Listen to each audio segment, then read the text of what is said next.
खालिस्तान एक ऐसा वर्ड है जो भारत में सेकंड पार्टीशन करवा सकता है। जी हाँ, एक बार फिर से दूसरा बंटवारा। कुछ दिनों से इंडियन पंजाब में ऐसी डेवलपमेंट हुई है जिससे एक बार फिर से खालिस्तान का वर्ड वापस उभर आया है। क्या है खालिस्तान? क्यों सिख कम्युनिटी अपने आप के लिए एक अलग देश की मांग कर रहे हैं और इससे भारत पर क्या फर्क पड़ता है? आज की दी जियोग्राफी की वीडियोस में एक बार फिर से आप सबका वेलकम है। अगर आपने हमारे चैनल को सब्सक्राइब नहीं किया तो सब्सक्राइब करना ना भूलिए, क्योंकि ये आपके लिए तो फ्री है पर इससे हमें बहुत सपोर्ट मिलती है। नाजरीन, आज से ठीक 6 माह पहले अमृतपाल सिंह मंजर आम पर आए, जो अचानक से पंजाब का एक बड़ा लीडर के तौर पर उभर आ रहा है, जिसको लोग भिंद्रान वाले 2.0 भी कहते हैं। अमृत सिंह फार्मर्स प्रोटेस्ट के दौरान काफी कंट्रोवर्शियल फिगर बन चुके थे। इन्होंने वारिस पंजाब डे के नाम से एक ऑर्गेनाइजेशन शुरू किया। दीप सिद्धू की डेथ के बाद अमृतपाल सिंह इस ऑर्गेनाइजेशन के चीफ हेड बन गए। अमृतपाल सिंह अपने आप को एक प्रो खालिस्तान लीडर कहता है। इनके सपोर्टर को पंजाब पुलिस ने एक किडनैपिंग केस के अगेंस्ट गिरफ्तार कर लिया। तब इनके हजारों सपोर्टर्स तलवारों समेत अंजाला पुलिस स्टेशन में घुस गए। उस दिन भी अमृतपाल ने हुकूमत को एक अल्टीमेटम दे दिया और प्रोटेस्टर्स को कंट्रोल करने के लिए नेगोशिएशन भी करना पड़ा। अमृतपाल सिंह ने तब ओपनली कह दिया कि यही अंजाम हमारे मिनिस्टर्स का भी होगा, जैसा कि प्राइम मिनिस्टर इंदिरा गांधी जी का हुआ था। अब खालिस्तान मूवमेंट का जन्म कैसे हुआ? काफी लोगों के जहन में ये है कि इस मूवमेंट की शुरुआत 1980 में हुई थी, लेकिन सच तो ये है कि इसके बीज ब्रिटिशर्स ने बोए थे। उन्होंने डिवाइड एंड रूल का इस्तेमाल सिर्फ हिंदू मुस्लिम के बीच में ही नहीं किया, बल्कि सिखों को हिंदू लोगों से भी दूर करने के लिए किया। 1857 में ब्रिटिश आर्मी के सोल्जर्स ने साथ मिलकर अपने डिफरेंसेस भुलाकर एज ए इंडियन ब्रिटिशर्स को ऑलमोस्ट बाहर फेंक दिया था। तब ब्रिटिशर्स ये जान गए थे कि भारत में रहने वाले लोगों को कास्ट और रिलीजन के बेस पर अलग रखना जरूरी है। पहले हिंदुस्तानी जो खुद को सिर्फ एक ही आइडेंटिटी से जानते थे, उनको अलग कर दिया गया, और वो भी सिर्फ भाषा और रिलीजन के बेस पर, ताकि ये सब साथ मिलकर एक कॉज के लिए ना लड़ पाए। 1914 तक ब्रिटिश आर्मी के 75% लोग सिर्फ 3 एरिया से आते थे, नॉर्थ, पंजाब और नेपाल। जुबान के बेसिस पर होने वाले ये डिवीजन लोगों में डर पैदा करता गया कि जो लैंग्वेज डोमिनेंट होगी वही ज्यादा बोलने वालों को बेहतर रिप्रेजेंटेशन मिलेगा और उन्हीं को ज्यादा हक हासिल होंगे। और 1947 में हिंदुस्तान का बंटवारा होते साथ ही पंजाबी मूवमेंट ने पंजाबी स्पीकिंग स्टेट बनवाने की डिमांड की।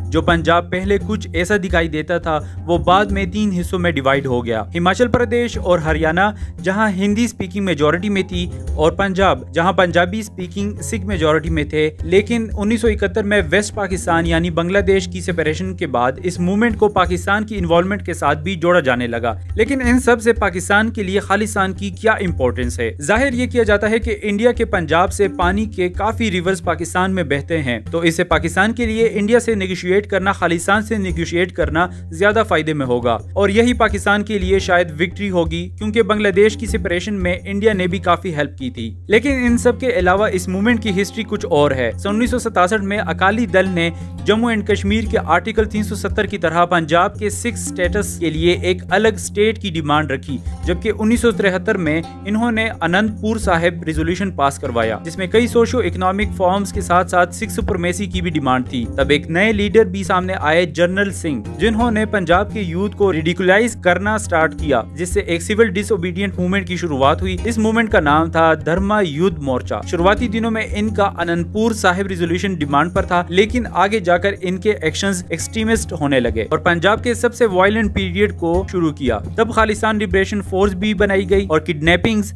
किलिंग्स, बॉम्बिंग्स पंजाब में कॉमन होने लगे। कई सिख लोग थे जो खालिस्तान मूवमेंट को अपोज करते थे, लेकिन उन्हें इन एक्सट्रीमिस्ट्स ने भी नहीं छोड़ा। सन 1980 में इस मूवमेंट की वजह से 22,000 जानी गई, जिनमें से 12,000 सिविलियन भी शामिल थे। और कहा यह जाता है कि इन्होंने जबरदस्ती गोल्डन टेम्पल को अपना बेस बनाया था, जिसमें वेपन्स वगैरह छुपाने का काम लिया जाता था। इसीलिए 6 जून सन 1984 को उस वक्त की प्राइम मिनिस्टर इंदिरा गांधी जी ने ऑपरेशन ब्लू स्टार कंडक्ट किया। इस मूवमेंट के हेड समेत काफी टेररिस्ट को खत्म भी करवा दिया गया, जिसमें 17,000 इनोसेंट सिख कैजुअलिटीज भी हुई। और इन सब का रिएक्शन था इंदिरा गांधी जी का असैसिनेशन। इन तमाम वाकयात की वजह से इंटरनेशनल ह्यूमन राइट्स के मुताबिक काफी सिख फैमिलीज वगैरह ने भारत को छोड़कर और कंट्रीज में चले गए, क्योंकि इन लोगों को ये लगना शुरू हो गया था कि इनको इनका हक और इंसाफ कभी नहीं मिलेगा, जो कि इंडिया की एक बहुत बड़ी हार थी। अब 40 साल के बाद ये मूवमेंट फिर से सर उठाने लगी। तो सच तो ये है कि 1970 में जो सवाल हो रहे थे वो आज फिर से कई स्पीचेस में ये टर्म यानी यूनियन ऑफ स्टेट के वर्ड्स को दोहराया जाने लगा है। ये लफ्ज कई पॉलिटिशियंस भी कहते हैं कि भारत एक देश नहीं, भारत यूनियन ऑफ स्टेट्स है। वो ये इम्प्लाई करना चाहते हैं कि स्टेट और सेंटर दोनों में पावर डिवाइडेड होनी चाहिए, सेंटर के पास सारी पावर कंसंट्रेटेड नहीं होनी चाहिए। इस पॉइंट को लोगों तक पहुंचाने का तरीका इससे गलत नहीं हो सकता, क्योंकि इससे काफी स्टेट्स को